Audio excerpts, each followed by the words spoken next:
ورحمة الله وبركاته. وعليكم السلام ورحمة الله. الحمد لله نحمده ونستعينه ونستغفره ونؤمن به ونتوكل عليه ونعوذ بالله من شرور أنفسنا ومن سيئات أعمالنا من يهده الله فلا مضل له ومن يضلله فلا هادي له ونشهد أن لا إله إلا الله وحده لا شريك له ونشهد أن سيدنا وسندنا وحبيب ربنا وطبيبنا وطبيب قلوبنا وطبيب أرواحنا ومولانا محمدا عبده ورسوله أرسله الله تعالى إلى كافة الناس بشيرا ونذيرا وداعيا إلى الله بإذنه وسراجا منيرا. أما بعد فقد قال الله تعالى في كلامه المجيد وفرقانه الحميد. أعوذ بالله من الشيطان الرجيم. بسم الله الرحمن الرحيم. إن الله لا يغفر أن يشرك به ويغفر ما دون ذلك لمن يشاء. وقد قال رسول الله صلى الله عليه وسلم كل بدعة ضلالة وكل ضلالة في النار أو كما قال عليه الصلاة والسلام.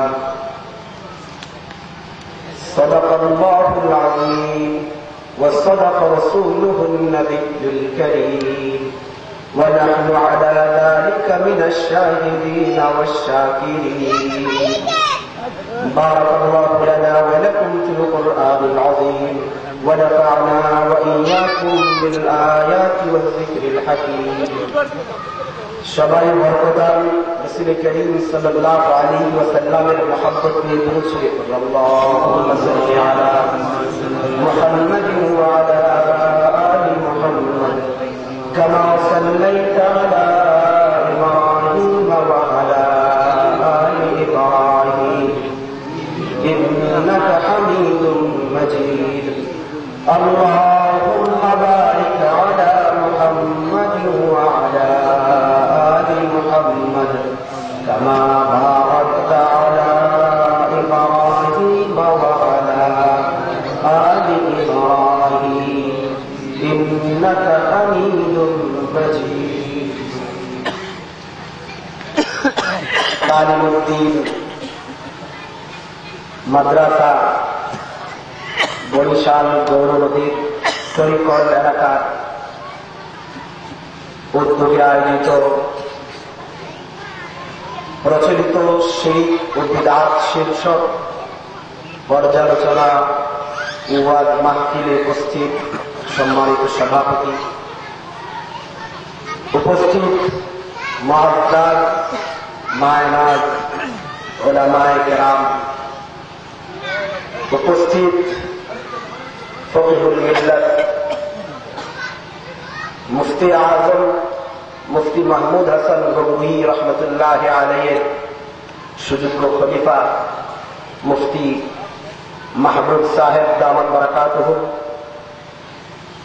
উপস্থিত দিন দরদি সর্বস্তরের তৌহিদি জনতা, পর্দার আড়ালে শ্রবণরতা মা ও ভগ্নীরা, আজকের এই মজমা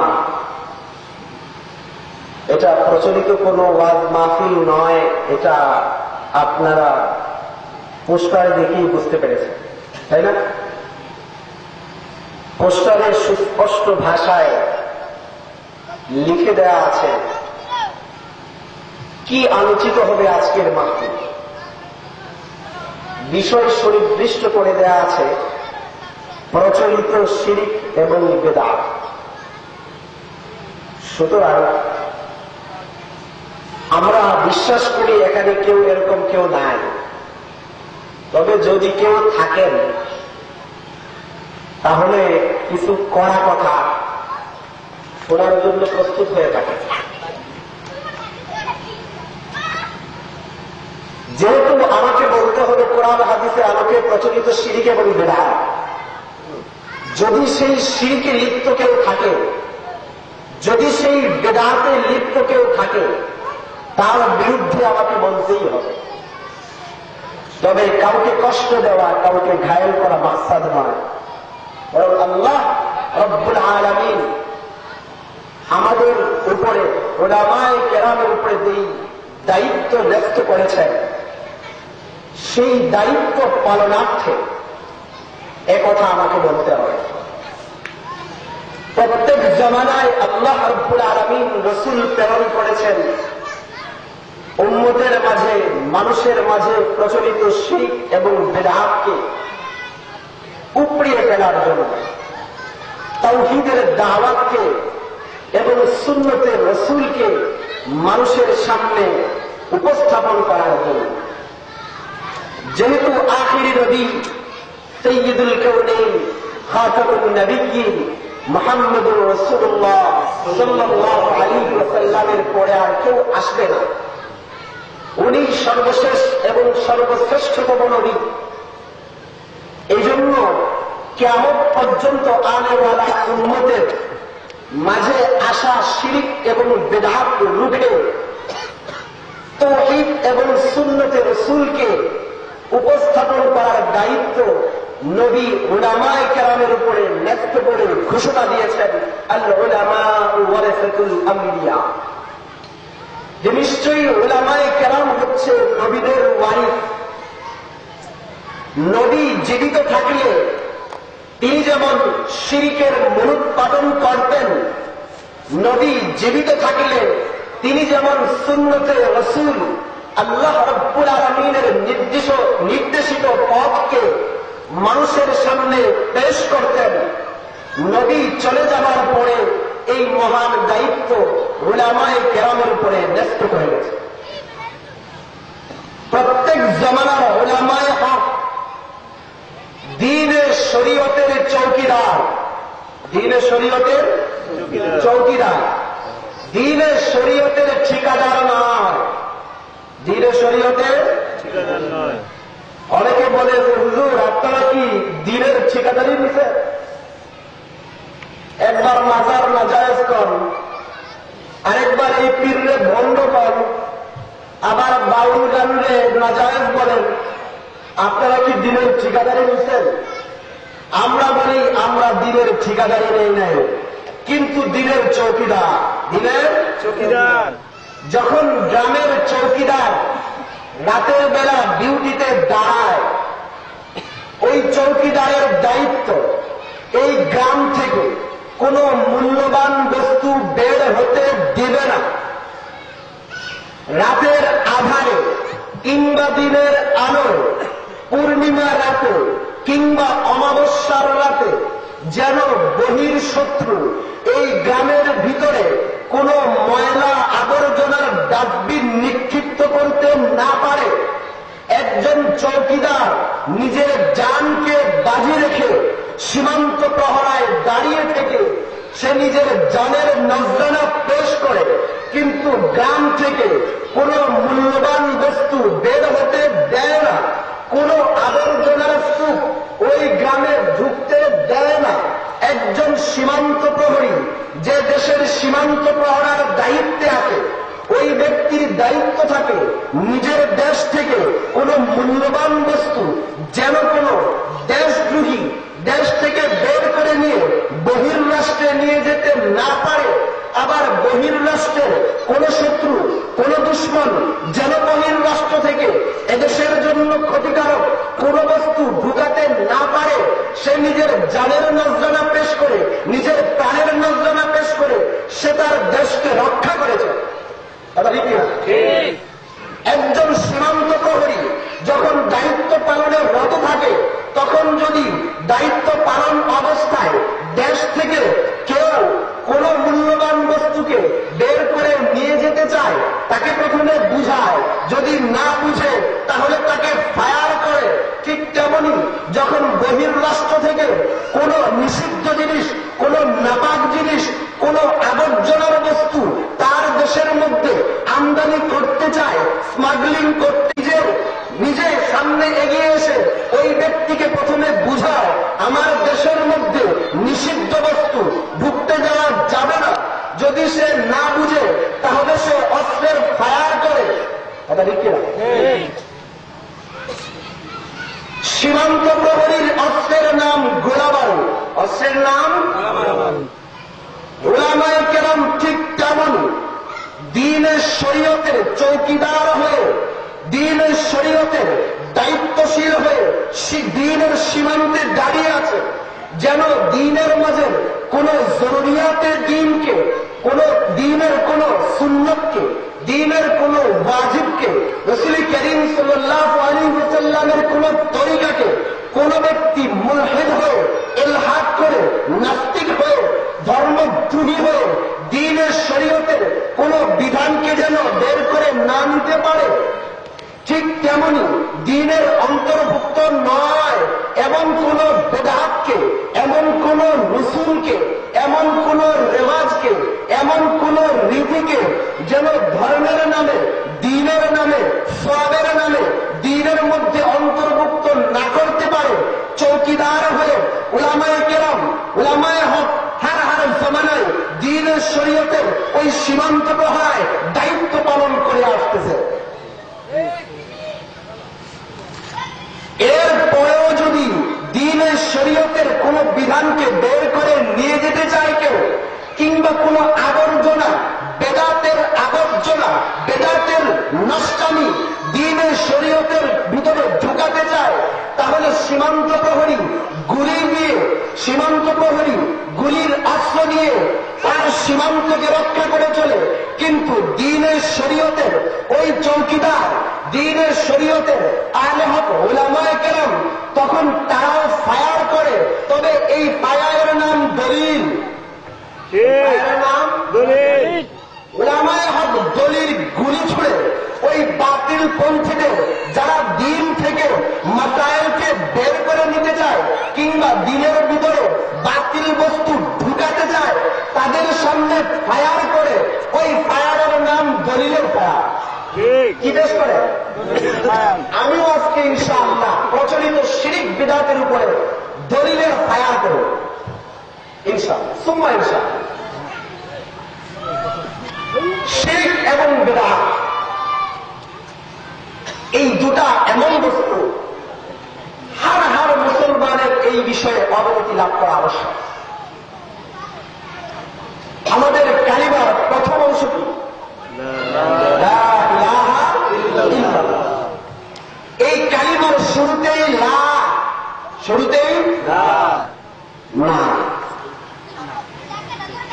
পূর্ণাঙ্গ কালিমা দুইটা বস্তুর অন্তর্ভুক্ত। কয়টা বস্তুর অন্তর্ভুক্ত? এক নম্বর ইনকার, অস্বীকার। এক নম্বর অস্বীকার, ইনকার। দুই নম্বর ইকরার, স্বীকার। তাহলে পূর্ণাঙ্গ কালিমা হয় দুই বস্তু দিয়ে। কয় বস্তু দিয়ে? এক নম্বর অস্বীকার করতে হবে, অস্বীকার করতে। দুই নম্বরে স্বীকার করতে হবে। শুধুমাত্র স্বীকার করার নাম দিন নয়, শুধুমাত্র অস্বীকার করার নাম অস্বীকার এবং স্বীকার দুয়ের সমন্বয়ের নাম। যারা বলে যে কোন রব নেই, দেয়ার ইজ নো গড, সব অস্বীকার করে, মানে পুরাই এনকার, ওই ব্যক্তির নাম নাস্তিক, ওই ব্যক্তির নাম নাস্তিক। যারা সব কিছুকে স্বীকার করে, সবাইকেই রব মানে, ওই ব্যক্তির নাম মুশরিক, ওই ব্যক্তির নাম মুশরিক। সব কিছুকে অস্বীকার করার নাম নাস্তিকতা, আর সব কিছুকে স্বীকার করার নাম শিরক। লা ইলাহা ইল্লাল্লাহর মধ্যে দুইটা পার্ট। এক নাম্বার, আমরা বলি লা ইলাহা, কোন ইলাহ নাই। ইলাহ নাই মানে কি? এই কথা বুঝানোর আগে আরেকটা জিনিস বুঝাবো। আল্লাহ রাব্বুল আলামিন 1,24,000 পয়গম্বর এই উম্মতের মাঝে প্রেরণ করেছেন। সব নবীদের কালিমার প্রথমাংশ এক। হযরত আদম আলাইহিস সালাম থেকে নিয়ে মুহাম্মদুর রাসূলুল্লাহ সাল্লাল্লাহু আলাইহি ওয়াসাল্লাম পর্যন্ত 1,24,000 পয়গম্বর এসেছেন। তাদের মাঝে অনেক রাসূল ছিলেন। সব কোটি নবীর কালিমার প্রথমাংশ ছিল লা ইলাহা ইল্লাল্লাহ। কিন্তু নবী ভেদে, রাসূল ভেদে কালিমার শেষাংশ পরিবর্তিত হয়েছে। আদম আলাইহিস সালামের কালিমা ছিল লা ইলাহা ইল্লাল্লাহ আদামুস সফিহুল্লাহ। কালিমার প্রথমাংশ এক। দ্বিতীয় অংশ নবী ভেদে পাল্টে গেছে। মুসা আলাইহিস সালামের কালিমা ছিল লা ইলাহা ইল্লাল্লাহ মুসা কালিমুল্লাহ, প্রথম অংশ পাল্টাইলে। ঈসা আলাইহিস সালামের কালিমা ছিল লা ইলাহা ইল্লাল্লাহ ঈসা রূহুল্লাহ, প্রথম অংশ পাল্টে গেছে। হযরত ইব্রাহিম আলাইহিস সালামের কালিমা ছিল লা ইলাহা ইল্লাল্লাহ ইব্রাহিম খলিলুল্লাহ, প্রথম অংশ পাল্টে গেছে। হযরত ইসমাঈল আলাইহিস সালামের কালিমা ছিল লা ইলাহা ইল্লাল্লাহ ইসমাঈল যাবিহুল্লাহ, প্রথম অংশ পাল্টেছে। হযরত দাউদ আলাইহিস সালামের কালিমা ছিল লা ইলাহা ইল্লাল্লাহ দাউদ খলিফাতুল্লাহ, প্রথম অংশ পাল্টে গেছে। সমস্ত নবীর কালিমার প্রথম অংশ এক। মুহাম্মদুর রাসূলুল্লাহর কালিমা হলো সাল্লাল্লাহু আলাইহি ওয়াসাল্লাম লা ইলাহা ইল্লাল্লাহ মুহাম্মাদুর রাসূলুল্লাহ। 1,24,000 পয়গম্বরকে আল্লাহ রাব্বুল আলামিন দুনিয়াতে পাঠিয়েছেন যেই কালিমা দিয়ে। ওই কালিমার প্রথম অংশ তাওহীদ। প্রথম অংশ কি? আর তাওহীদের উল্টা বস্তুর নাম শিরক। তাওহীদের উল্টা বস্তুর নাম শিরক। তাওহীদ আল্লাহ রাব্বুল আলামিনের ক্ষেত্রে প্রযোজ্য, তাওহীদে বারিকা। ঠিক তেমনি শিরকটাও আল্লাহ রাব্বুল আলামিনের ক্ষেত্রে করা। শিরক হচ্ছে তাওহীদে বারির সম্পূর্ণ উল্টা। যেমন বেদাত হচ্ছে সুন্নতের সম্পূর্ণ খেলাফ। সুন্নত হল রাসূলের বানানোর তরিকা, বেদাত হল নিজের বানানোর তরিকা। সুন্নত হল কার তরিকা? রাসূলের তরিকা। আর বেদাত হল নিজের বানানোর তরিকা। আল্লাহ রাব্বুল আলামিনকে এক স্বীকার করার নাম তাওহীদ, আর আল্লাহ তাআলার সাথে শরীক করার নাম শিরক। 1,24,000 পয়গম্বরকে আল্লাহ রাব্বুল আলামিন যেই কালিমা দিয়ে পাঠিয়েছিলেন, ওই কালিমাটা ছিল তাওহীদের কালিমা। কিসের কালিমা? তাওহীদের কালিমা। 1,24,000 পয়গম্বর সমগ্র উম্মতের মাঝে এই কালিমা প্রচার করেছেন, প্রসার করেছেন। এই কালিমা প্রচার করতে গিয়ে কোন কোন নবী শহীদ হয়েছেন। ইব্রাহিম আলাইহিস সালাম আগুনের মধ্যে নিক্ষিপ্ত হয়েছেন। হযরত মূসা আলাইহিস সালাম ফিরআউনের সাথে মোকাবেলায় আসতে হয়েছে। হযরত জাকারিয়া আলাইহিস সালামকে করাতের নিচে পড়ে দুই টুকরা হতে হয়েছে। হযরত হানজালা বিন সফওয়ানকে জীবন্ত প্রথিত করে দেওয়া হয়েছে। অসংখ্য নবীকে জীবন্ত প্রথিত করে দেওয়া হয়েছে। অসংখ্য নবীকে শহীদ করা হয়েছে। নবীগণ নিজের স্ত্রীকে বিধবা করেছেন, সন্তানকে ইয়েতীম করেছেন। কেউ বাড়ি ছেড়েছেন, কেউ ঘর ছেড়েছেন, রাষ্ট্র ছেড়েছেন, কেউ নিজের সবকিছু বিসর্জন দিয়েছেন। কিন্তু তাওহীদের কালিমা সমগ্র পৃথিবীর মধ্যে বোরন করে। তাওহীদের কালিমা কি সারা পৃথিবী পৃথিবীতে আম করার জন্য 1,24,000 পয়গম্বর মেহনত করে। কত মেহনত করছেন? কোরআন কারীমের মধ্যে আসহাবুর রাস নামে এক আসহাবদের এক জাতির ঘটনা। ওই আসহাবুর রাস বলা হয় হচ্ছে কুয়া। আসহাবুর রাস মানে কুয়ার পাদদেশের অধিবাসী। আসহাবুর রাসের ক্ষেত্রে মুফাসসিরিনে কেরাম যে ঘটনা লিখেছেন সেটি হল এই যে ওই আসহাবুর রাস কুয়ার পাশের এলাকায় যে লোকজন বাস করত তাদের কাছে আল্লাহ রাব্বুল আলামিন যেই নবীকে পাঠিয়েছিলেন ওই নবীর নাম ছিল হানজালা বিন সফওয়ান। ওই নবীর নাম হানজালা বিন সফওয়ান আলাইহিস সালাতু ওয়াস সালাম। ওই নবী 2300 বছর যাবৎ তাওহীদের কালিমা শিখিয়েছেন। মানুষের দ্বারে দ্বারে গিয়ে বলেছেন মূর্তির সামনে মাথা নুইও না, মূর্তির কাছে গিয়ে সন্তান চেও না, মূর্তির কাছে গিয়ে তোমার বিপদ মুক্তির আবেদন জানিও না, মূর্তির সামনে গিয়ে মাথা নোয়াবে না, সেজদা করবে না, মূর্তির কাছে বিপদ মুক্তির আবেদন জানাবে না, মূর্তির সামনে গিয়ে নজরানা পেশ করবে না, মূর্তির সামনে গিয়ে আনন্দ উল্লাসের নামে উরসের আয়োজন করবে না। একমাত্র আল্লাহর জন্য মান্নত করো, আল্লাহর নামে মান্নত করো, আল্লাহর নামে কুরবানি দাও, আল্লাহ রাব্বুল আলামিনের সামনে মাথা নোয়াও, আল্লাহর সামনে সেজদা দাও, আল্লাহর সামনে রুকু করো। মূর্তির সামনে থেকে ওই সকল মূর্তি পূজকদের হযরত হানজালা বিন সফওয়ান ধরে ধরে বলতে লাগলেন, আসো আল্লাহর সামনে আসো, আল্লাহর কাছে সাহায্য চাও, আল্লাহর কাছে সন্তান চাও, আল্লাহর কাছে পরিবারের জন্য কল্যাণ চাও, আল্লাহর কাছে সুখ চাও, আল্লাহর কাছে নাজাত চাও, আল্লাহর কাছে হাসরের ময়দানের জন্য মুক্তি চাও, আল্লাহর কাছে কবরের জন্য মুক্তি চাও, আল্লাহর কাছে পুলসিরাতের জন্য মুক্তি চাও। ওই মূর্তির সামনে গিয়ে এই দুনিয়ার আসবাব চেও না, আখিরাতের আসবাব চেও। এই দাওয়াতটা দিলেন হযরত হানজালা বিন সফওয়ান। 2300 বছর পরে একজন শ্রমিক, তাও কি শ্রমিক? আগের কালের মানুষ পানি উঠাইত কূপ থেকে। এখন তো অনেক প্রকার টিউবওয়েল বের হয়েছে, টিউবওয়েলের যুগ এখন শেষ হয়ে গেছে, এখন সাপ্লাইয়ের পানি আসে। আগের কালে কূপ থেকে মানুষ পানি উঠায়, এখন সবাই তো পানি উঠাইতে পারত না, এই জন্য কিছু কিছু শ্রমিক কাজ করত যাদের দায়িত্ব ছিল যে তারা এইভাবে মানুষকে পানি উঠিয়ে দিয়ে তারপরে পারিশ্রমিক দিত। এক লোক এমন শ্রমিক হযরত হানজালা বিন সফওয়ান আলাইহিস সালাতু ওয়াস সালামের দাওয়াতে মুসলিম হয়ে যায়। 2300 বছরের ফসল। যখন ওই একজন মুসলমান হয়ে যায় তখন সমস্ত কাফের মিলে ফয়সালা করলো এই হানজালা বিন সফওয়ানকে যদি জীবিত রাখা হয় তাহলে সে আরো মানুষকে বিভ্রান্ত করে ফেলবে, মুসলমান বাড়িয়ে ফেলবে। সবাই মিলে সিদ্ধান্ত নিল হানজালা বিন সফওয়ানকে দুনিয়াতে রাখা যাবে। তাদের জনপদের এক কোণার মাঝে এক গহীন কূপ ছিল। হানজালা বিন সফওয়ানের হাত বেঁধে পা বেঁধে ওই কূপের মধ্যে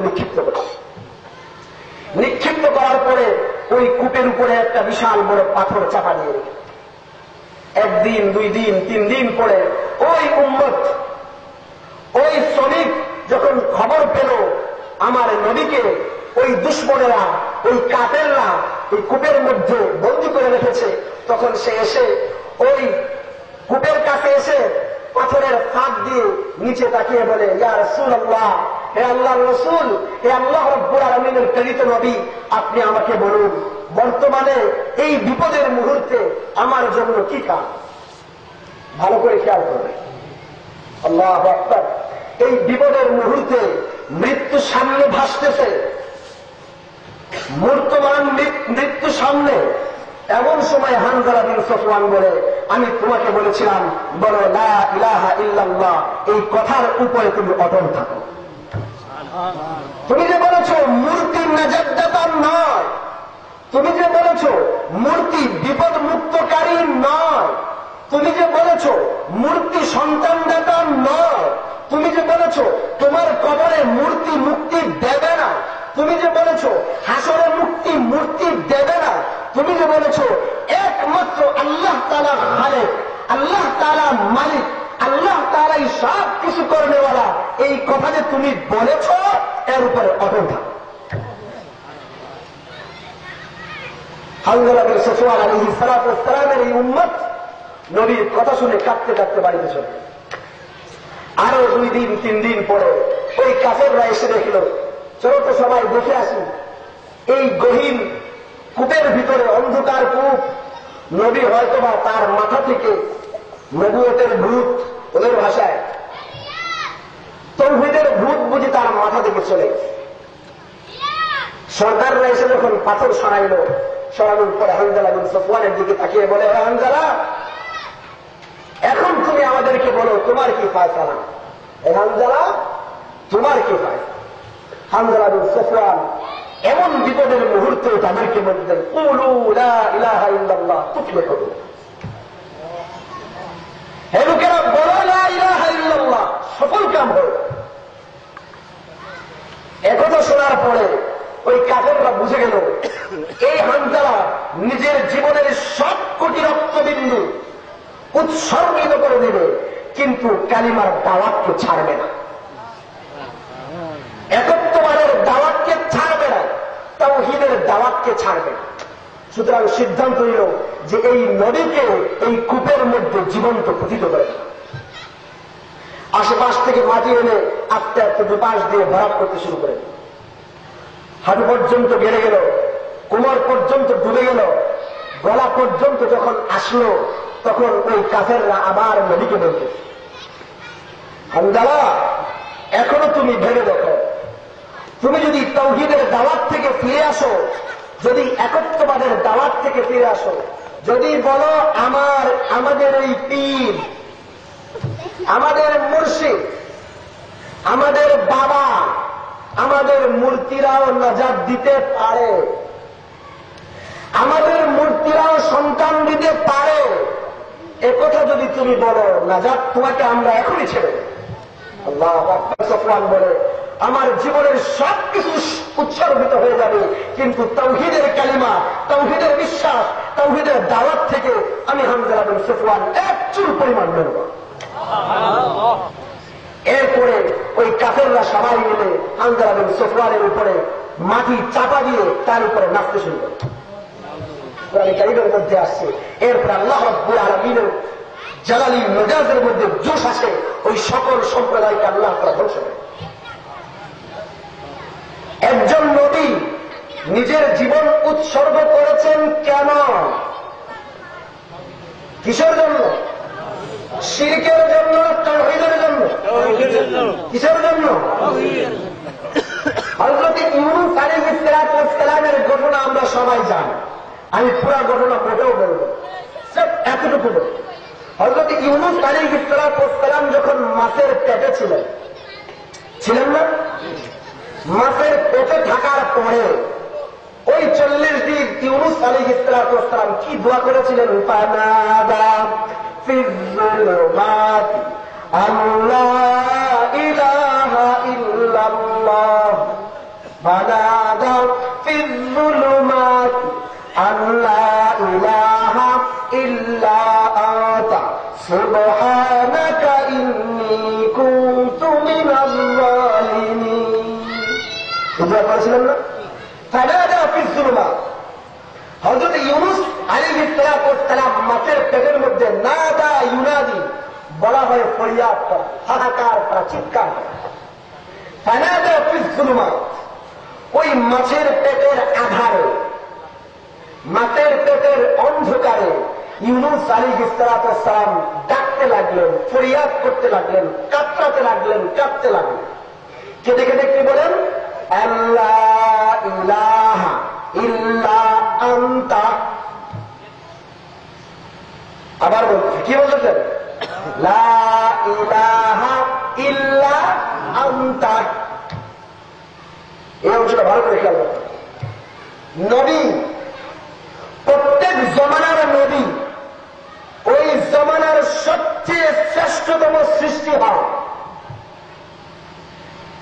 একজন আদনা পর্যায়ের নবী। নবীর পায়ের ধুলা যদি এক পাল্লায় রাখা হয়, আর অপর পাল্লায় লক্ষ কোটি মঈনুদ্দিন চিশতি, 1000 কোটি আব্দুল কাদের জিলানী, লক্ষ কোটি জুনায়েদ বাগদাদি, 1000 কোটি হাসান বসরি, লক্ষ কোটি রাবেয়া বসরি, একদম আদম আলাইহিস সালাম থেকে নিয়ে কিয়ামত পর্যন্ত যত